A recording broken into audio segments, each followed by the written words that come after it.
ಇಗೂ ಅಜಗಜಾಂತರ ವ್ಯತ್ಯಾಸ ನಮಗೆ ಕಂಡು ಬರ್ತಾ ಇದೆ.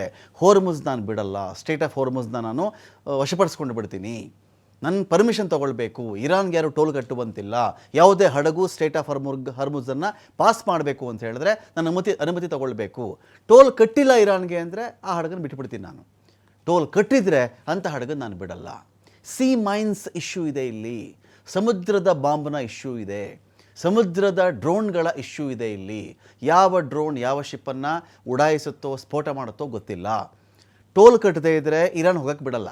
ಅವರ ಫ್ರೆಂಡ್ಲಿ ನೇಷನ್ಸ್ ಅಂತ ಇರಾನ್ ಏನು ಪಟ್ಟಿ ಮಾಡ್ಕೊಂಡಿದ್ದೆಲ್ಲ, ಅದು ಭಾರತ ಆಗಬಹುದು, ಪಾಕಿಸ್ತಾನ ಆಗಬಹುದು, ಅಥವಾ ರಷ್ಯಾ ಆಗಬಹುದು, ಚೀನಾ ಆಗಬಹುದು, ಅವ್ರು ನಾನು ಬಿಡ್ತೀನಿ ಅಂತ ಇದೇ ಇರಾನ್ ಒಂದು ಕಡೆ ಮಾತಾಡುತ್ತೆ. 2000 ಹಡಗುಗಳು ಒಂದು ಕಾಲಕ್ಕೆ ಸ್ಟಕ್ ಆಗಿದ್ವು. ಇದೀಗ ಹಡಗುಗಳ ಸಂಖ್ಯೆ ಒಂದು 750-800ಕ್ಕೆ ಬಂದಿವೆ. ಇವತ್ತಿಗೂ ಭಾರತಕ್ಕೆ ಪೂರ್ತಿ ನಮಗೆ ಓಕೆ ಇದೆಯಪ್ಪ ಸಪ್ಲೈ, ನನ್ನ ಸಪ್ಲೈ ಚೈನ್ ಎಲ್ಲೂ ಕಟ್ಟಾಗಿಲ್ಲ ಅಂತ ಹೇಳುವಂತಿಲ್ಲ. ಅನೇಕ ಕಡೆಗಳಲ್ಲಿ ಇವತ್ತಿಗೂ ಕೂಡ ಸಮಸ್ಯೆ ಇದೆ. ಇದರ ಮಧ್ಯೆ ವಾರ್ ನಿಂತು ಹೋಗ್ತಾ ಇದೆಯಾ? ಮತ್ತು ಇಸ್ರೇಲನ್ನು ಅನೇಕ ರಾಷ್ಟ್ರಗಳು ಕ್ರೂರ ಅಂತ ಹೇಳ್ತಿರೋದು ಯಾಕೆ?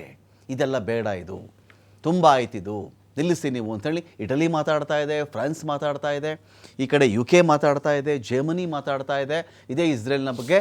ಇಸ್ರೇಲ್ ಯಾಕೆ ಇಷ್ಟೊಂದು ಮೊಂಡತನಕ್ಕೆ ಇಲ್ಲಿ ಬಿದ್ದಿರೋದು? ಇಸ್ರೇಲ್ನ ಮೊಂಡತನವನ್ನು ಇದೇ ಅಮೆರಿಕಲ್ಲಿ ಸಪೋರ್ಟ್ ಮಾಡ್ತಾ ಇರುವುದು ಯಾಕೆ?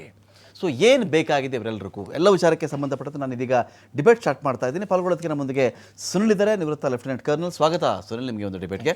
ಇನ್ನೊಂದು ಕಡೆ ಪ್ರೊಫೆಸರ್ ಪ್ರಭಾಕರ್ ಅವರು ಇದ್ದಾರೆ, ಅಂತಾರಾಷ್ಟ್ರೀಯ ವಿದ್ಯಮಾನಗಳ ವಿಶ್ಲೇಷಕರು. ಸ್ವಾಗತ ಪ್ರಭಾಕರ್ ಸರ್ ತಮಗೆ ಒಂದು ಡಿಬೇಟ್ಗೆ. Thank you. ಇನ್ನೊಂದು ಕಡೆ ಕೃಷ್ಣರಾಜ್ ಅವರಿದ್ದಾರೆ, ಆರ್ಥಿಕ ತಜ್ಞರು. ಸ್ವಾಗತ ಕೃಷ್ಣರಾಜ್ ಅವರೇ ತಮಗೆ ಒಂದು ಡಿಬೇಟ್ಗೆ. Thank you. ಫೈನ್. ನಾನು ಮೊದಲಿಗೆ ಒಂದು ಕಡೆ ಇದೀಗ ಸುನಿಲ್ ಅವ್ರನ್ನ ಕೇಳಿಬಿಡ್ತೀನಿ. ಸುನಿಲ್ ಅವರೇ, ಈಗ ನಾವು ನೋಡ್ಕೊಂಡು ಬರ್ತಾ ಇದ್ದೀವಿ, ಇನ್ನೇನು ವಾರ್ ಎಂಡ್ ಆಗಿಬಿಡ್ತಾ ಇದೆ, ಇನ್ನೊಂದು 2 ದಿನ ಇದೆ ಮಾತುಕತೆಗೆ, ಇನ್ನೊಂದು ಸುತ್ತಿನ ಮಾತುಕತೆ